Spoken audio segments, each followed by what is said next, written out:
get started in terms of preparation for calculus.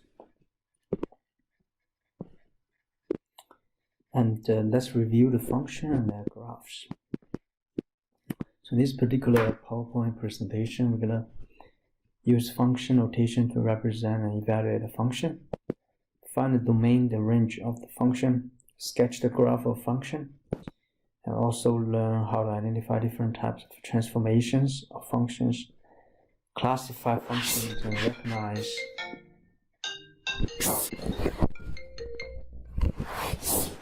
and recognize combinations of functions.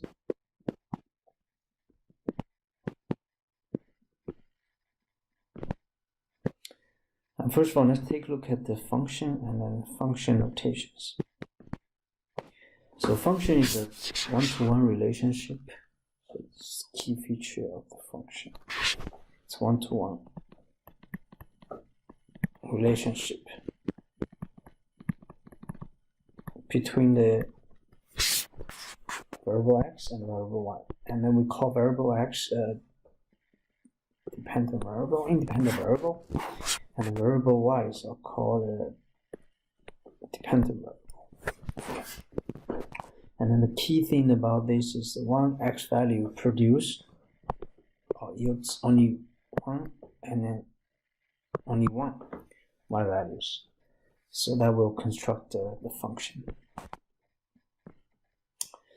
And function can be specified in a variety of ways. However, we will concentrate primarily on functions that are given by equations involving the dependent and independent variables. For instance, the equation x squared plus 2y equals to 1.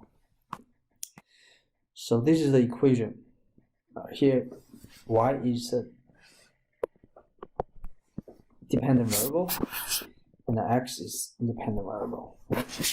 So if you want to rewrite this, x squared plus 2y equals to 1, express that in terms of y. You subtract x squared from both sides of the equation. So 2y equals to negative x squared plus 1. After that, we divide both sides of the equation by 2. We get a cancel 2, y equals to negative half of x squared plus half. Another way of writing this is factorial negative half. Then we have x squared plus 1. So y value equals that. So evaluate this function to find y value that corresponds with given x values. I already did a transformation, and if you factor half, then you're gonna end up with y equals half times 1 minus x squared. And this is what they call equation in expressive form. And the function notation is just basically rewrite y as f of x, right? In order to put in the function notation. So anytime if you need a function notation, you're going to do f of x equals to, let's say, ax squared plus bx plus c. So this is the function notation for quadratic equations. So now let's take a look at an example. Right? We have a function f of x equals to x squared plus 7. So we want to evaluate each expressions. First of all, we get f of 3a. F of 3a, basically you just replace x in your original equation with 3a. In this case, x becomes 3a. So we get a 3a squared plus 7. In that case, we have a 3 squared becomes 9, a squared plus 7. So that's going to be the answer. This is the a part. B part, we have f of b minus 1. So f of b minus 1, in this case, you're going to replace x here with b minus 1. So we have b minus 1 squared plus 7. So we have b squared minus 2b plus 1 plus 7. When you expand the perfect square, you're going to end up with that. And we combine actions, we get b squared minus 2b plus 1 plus 7 gives us plus 8. So the answer is b squared plus 2b plus 8. The last one is finding f of x plus delta x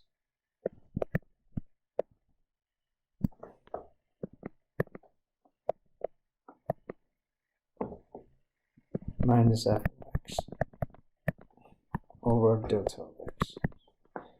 So for f of x plus delta x, we replace x here with x plus delta x squared plus 7 minus f of x, which is x squared plus 7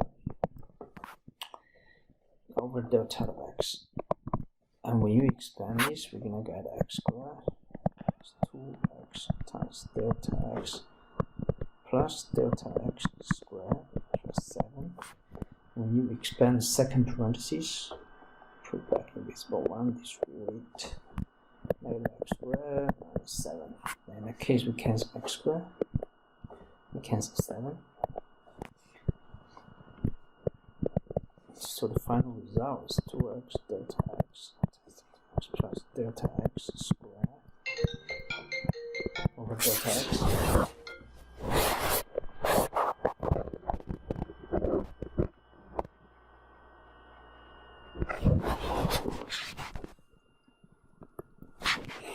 Then we cancel delta x, we're going to end up 2x plus delta x.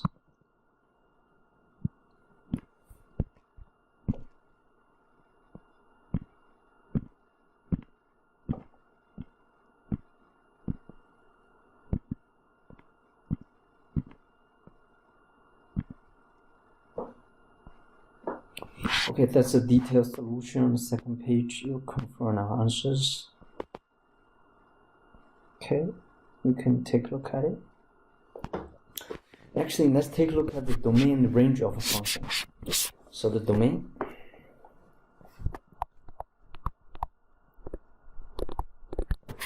basically all possible x values.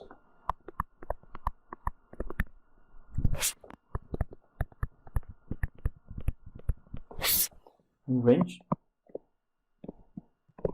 are all possible y values.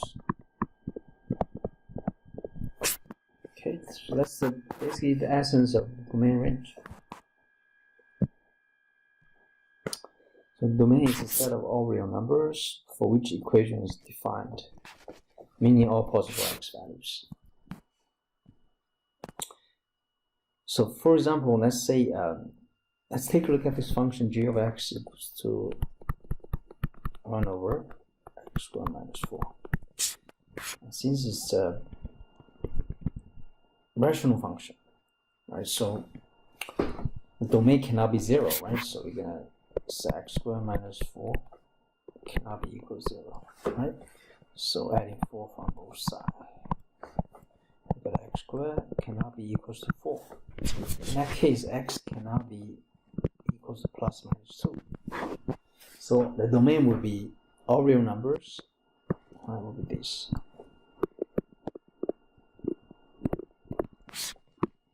All real numbers except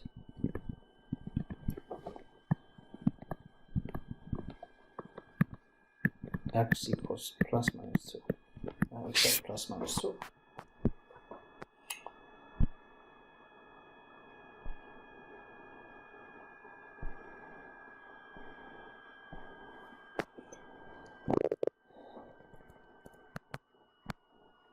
Okay, so let's take a look at the domain and range.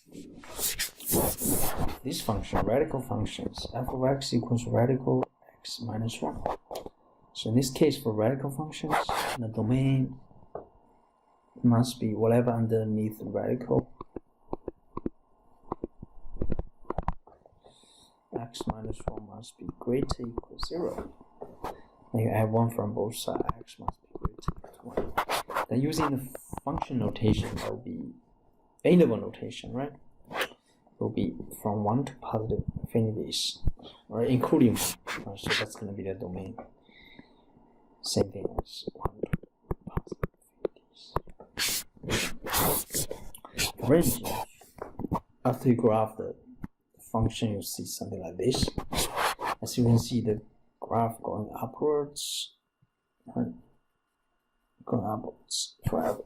That means everything on the y-axis works. So starting with 0, right? 0 to positive infinity, that's going to be the range. So the range is 0 to positive infinity, as indicated in our graph.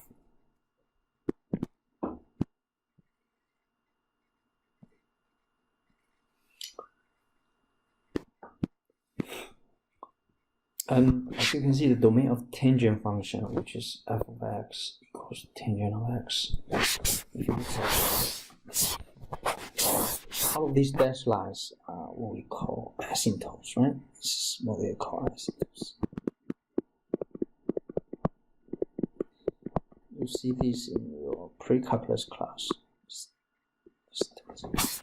So asymptotes are some curve or line which the graph gets infinitely close but never touches it. So all these asymptotes becomes our restriction on the domain. In this case, x cannot be equal to pi over 2 plus n pi. So meaning all real numbers except pi over 2 plus n pi, right? So this is the domain. Domain is all real numbers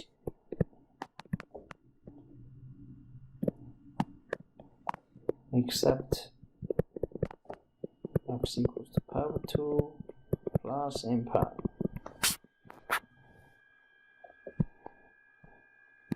So that's going to be our domain. Okay. So a function from x to y, x is independent variable, y is dependent variable, is 1 to 1 if to each y value in the range that corresponds exactly one x value in the domain. One value, each value corresponds to one, exactly one x values in the domain. So that's going to be the function.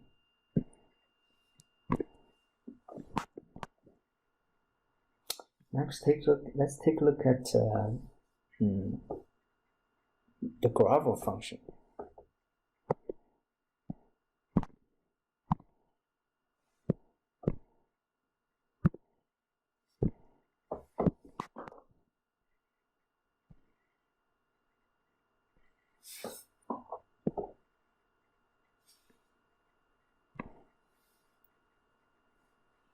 The graph of function y equals f of x consists of all points xy, same thing as x comma f of x. Y is the same thing as f of x. Where x is the domain of the function, and then the x value is the direct distance between the point and the y-axis, right? Like this. Now since this is equal to that, so the x value comes from that.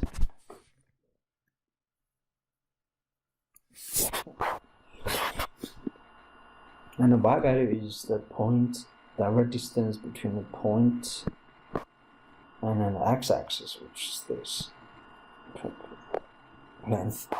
And this is the same thing as that. That's why this is our y value, f of x. Okay.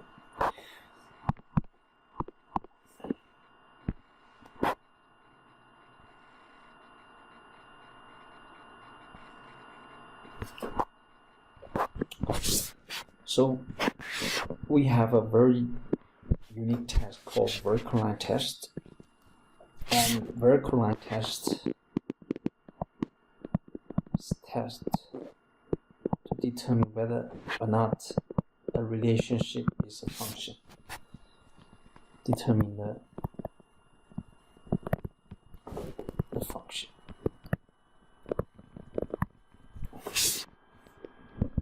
So in this case, if the vertical line only intercepts every single part of the graph with only one intercept, that means it's a function. Right? If we have more than one intercept, then it's not a function.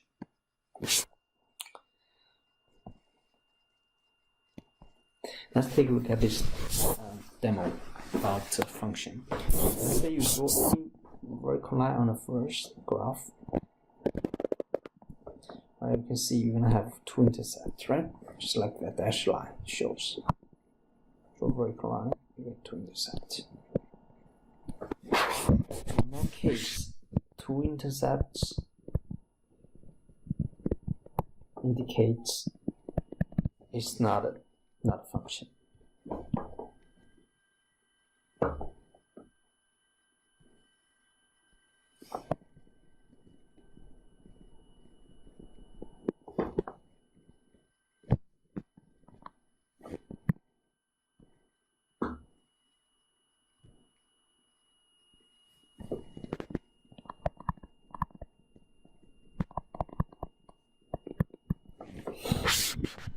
And for the second graph, if you can see, if you draw any vertical line, right, you're going to only have one intercept.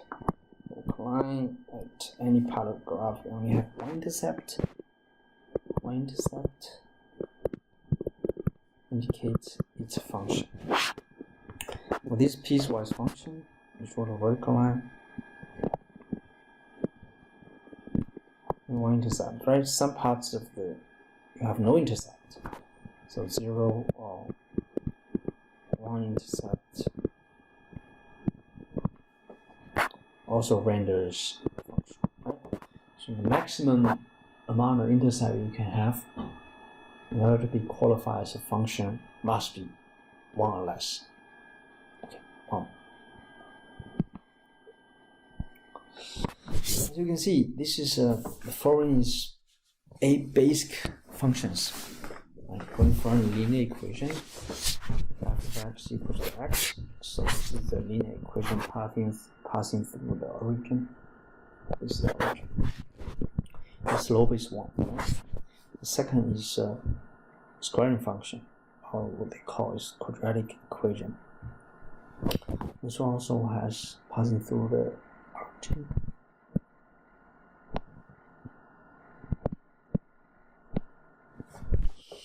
And it's symmetric by the y-axis. Right? The third one is a cubic function. From left to right, it's increasing all the way. Right? And the fourth one is a square root function. The square root of x passing through the origin, and it's going upward. The fifth one is absolute function, absolute value function. And it's symmetric by the y-axis. The sixth one is a rational function. In this case, both x-axis and the y-axis are asymptotes for this rational function. The next one is a sine function. One period for sine function is from 0. One period is 2 pi. From 0 to 2 pi, that's one period. Right? And the amplitude.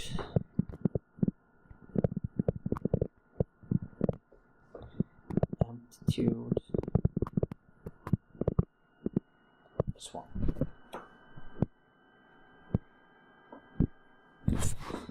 And the last one is cosine function. So period is also 2 pi, 0, 2 pi. It's pretty cool. One period.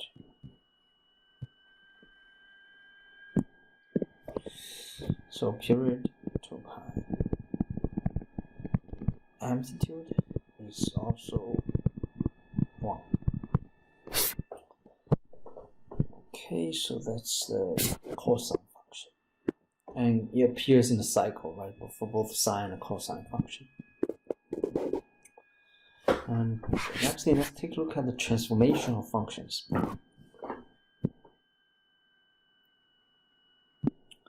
Some typical transformation is shifting upward, vertical shift upward, like this one going from y equal to x squared to y equals x squared plus 2. You basically shift up 2 units, 1, 2, right? And going up 2 units. This one is horizontal, second graph is horizontal shift to the left 2 units. Start from. So start here. 1, 2, and here. Third graph shows a refraction about x-axis. Refraction about x-axis. The very last one is a series of transformations. Start with shift 3 units to the left. Right, 1, 2, 3 units to the left, and shift 3 units to the left. First transformation. Second step is it has a refraction about x-axis refraction.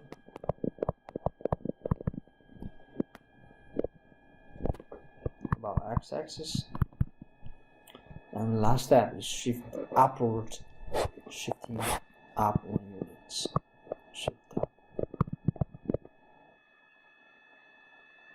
Shift 1 unit. Once you have performed all these 3 transformations, you reach the new graph, which is in black.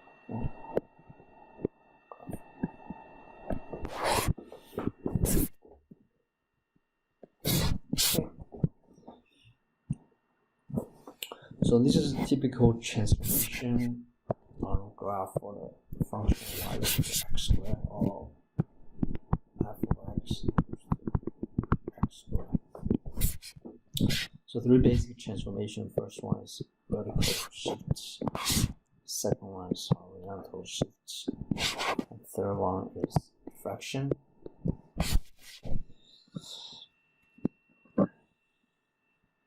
Function notation lends itself well to describing transformation of graphs in a plane. For example, let's say for f of x equals to x squared is considered to be the original function. So the transformation could be represented by the following equation. So for y equals f of x plus 2, basically vertical shift up 2 units. Second one, y equals f of x plus 2. You horizontal shift the graph to the left 2 units. Third one, we have y equals negative f of x. It's a refraction about the x-axis. The last one, y equals to negative f of x plus 3 parentheses plus 1. So you shift left refract about x-axis and shift up 1 unit. So this is a summary of typical transformation. For example, if the original graph is y equals f of x, so horizontal shift c units to the right, you subtract c from the x. Right, you come up with y equals f of x minus c. And second transformation is a horizontal shift c units to the left. You add in c to the x, right?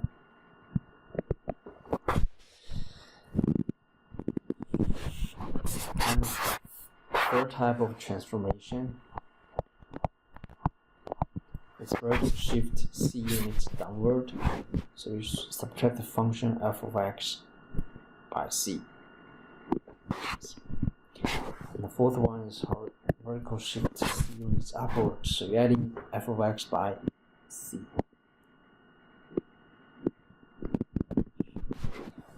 The fifth one is a refraction about the x-axis, and the function becomes y equals to negative f of x.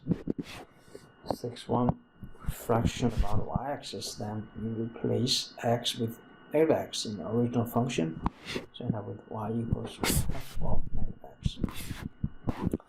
The last one will be refraction about the origin. So replace x with negative x and replace f over negative x with negative of f of negative x. So double negative sign in front of x, in front of the f. Okay. So those are the 7 basic type of transformation. Should definitely go over the PowerPoint presentation itself, also the audio recording more than once if you need to, if it requires you to comprehend this stuff, because transformation is not a very easy topic. Okay, so let's take a look at classification combination of functions. Typical term is what they call composite function.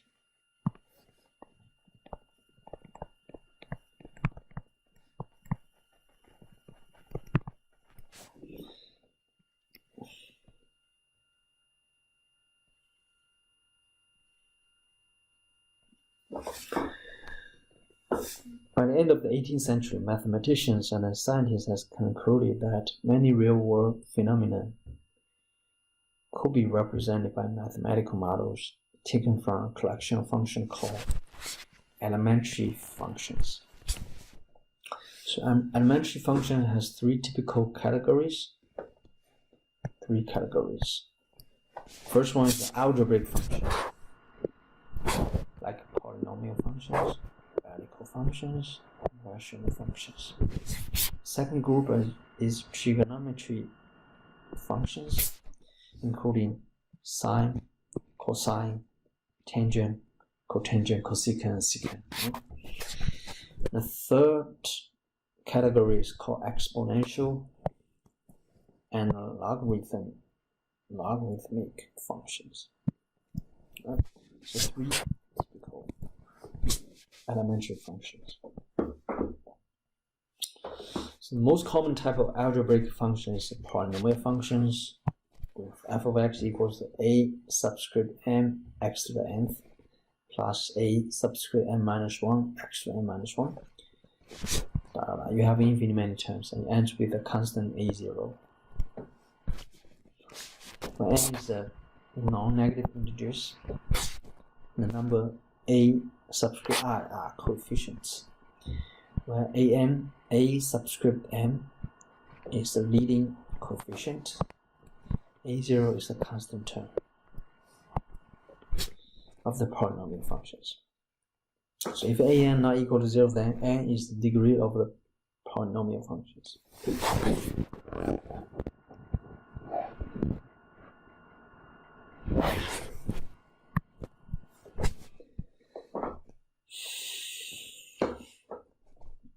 So for the polynomial functions for 0 degree, so we got f of x equals to a, so it's a constant function. First degree renders f of x equals ax plus b, that's a linear function. Second degree renders f of x equals ax squared plus bx plus c, so this is a quadratic function. Third degree, f of x equals ax cubed plus bx squared plus cx plus d, so that's a typical cubic function. Although the graph of non-constant polynomial functions can have several terms, eventually the graph will rise or fall without bound as x moves to the right or left. The second one is rational functions. Okay, so we have f of x equals to px or qx, where p and qx are both polynomials. I can give you a quick example. A typical rational function, x squared over x plus 1. Right, both of them are polynomial functions. numerator and denominators.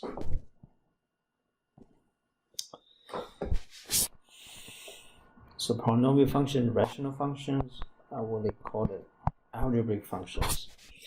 So an algebraic function of x is one that could be expressed as a finite number of sums, difference, multiples, quotients, and radicals involving x length. For example, f of x equals radical square root of x plus 1 is algebraic. Function that are non-algebraic is called transcendental. For instance, the trigonometric functions are transcendentals. Trig functions.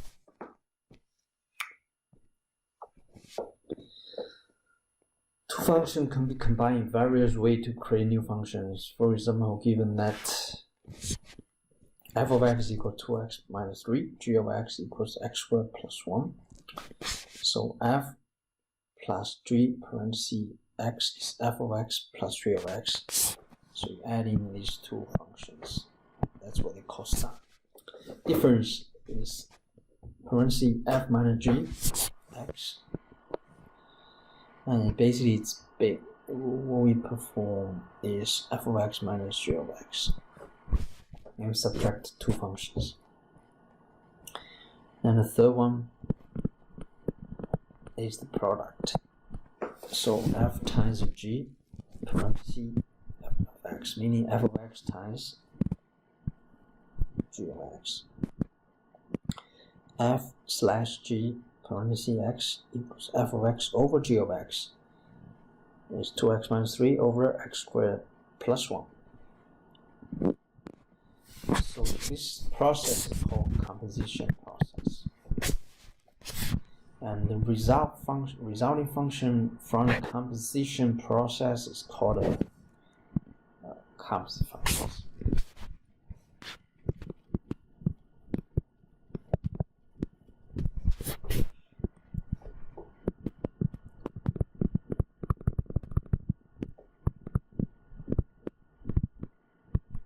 So composition function comes from composition process. So this is a typical definition of a composition function from a textbook. So that f and g be functions, the function given by f composite of g parentheses of x is called a composite of f with the g, right? The domain of f composite of g is the set of all x values in the domain of g such that g of x is in the domain of f. So the composite of f of g may not be equal to the composite of, now this is very important, may not be equal to the composite of g with f. Depends on the function. Here, let's take a look at the example. Let's say f of x equals 2x minus 3, and g of x equals the cosine of x. And let's find each composite function. So f of g, f composite of g. So here is basically f of g of x. So for the original f of x, replace x with g of x, which is cosine x. So here we write 2 times x now becomes cosine x. 2 times cosine x minus 3. Okay. So b part is g composite of f. So g of f x. So that becomes g of f of x. So this is basically becomes replace x here with 2x plus 3.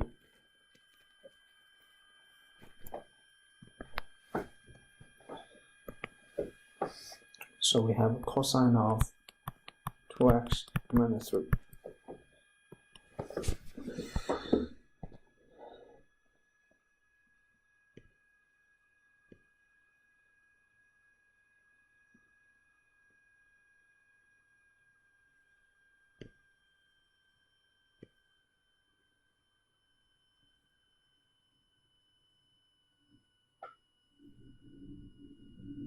So this is detailed solution from your.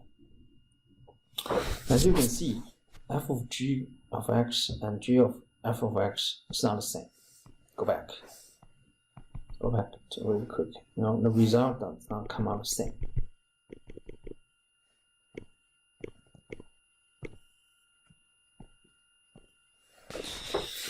F of g in this case definitely is not equals g composite of f. Okay, so it's something you have to pay attention.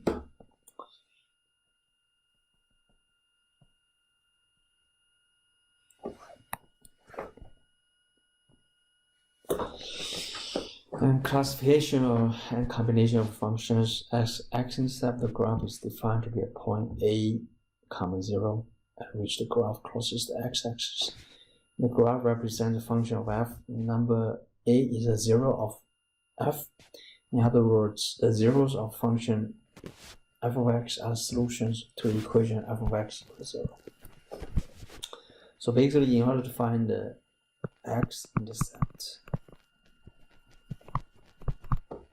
you set y equals 0 and solve for x.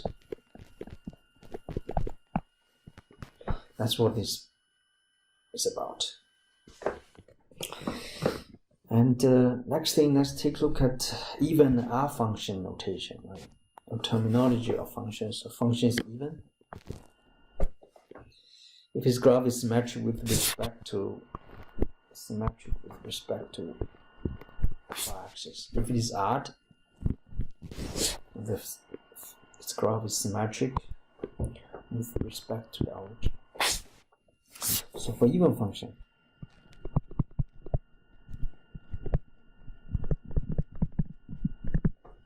f of x is equal to negative f of x equal to negative f of x. F of negative x.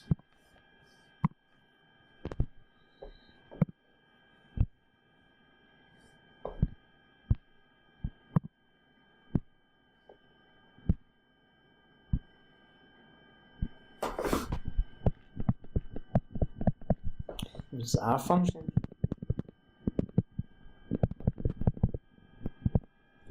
F of x is equal to negative f of negative x. So it's not just another way of writing even R function. It's pretty consistent with the test for even R functions given in the PowerPoint.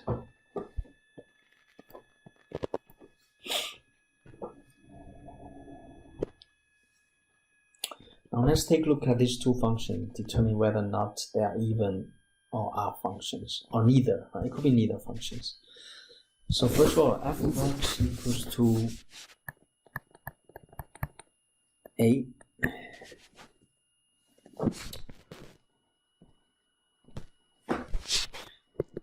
x cubed minus x. Now we just gotta figure out what is f of negative x. Okay, so f of negative x, replace all the x with negative x. Then when you expand it, you end up with negative x cubed. Minus become plus x. As you can see, compare the result if you factor out both sides. And we have x cubed minus x.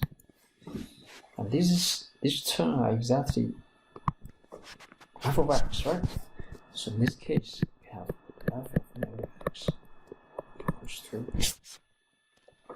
negative f of x. And this is exactly the definition of the R function.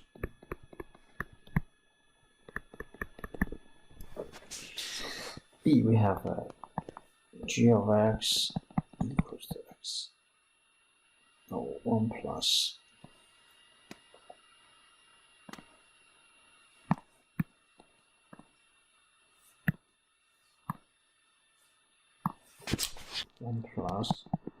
cosine x. Now we replace x with negative x. Let's find what is g of negative x. So it's going to be 1 plus plus cosine x. And we know that cosine x is even function, so in this case, become 1 plus cosine x. And this 1 plus cosine x is exactly g of x. Now we have a relationship with g of negative x equals g of x. And this is exactly the definition of the even function. So the answer is even function. Okay.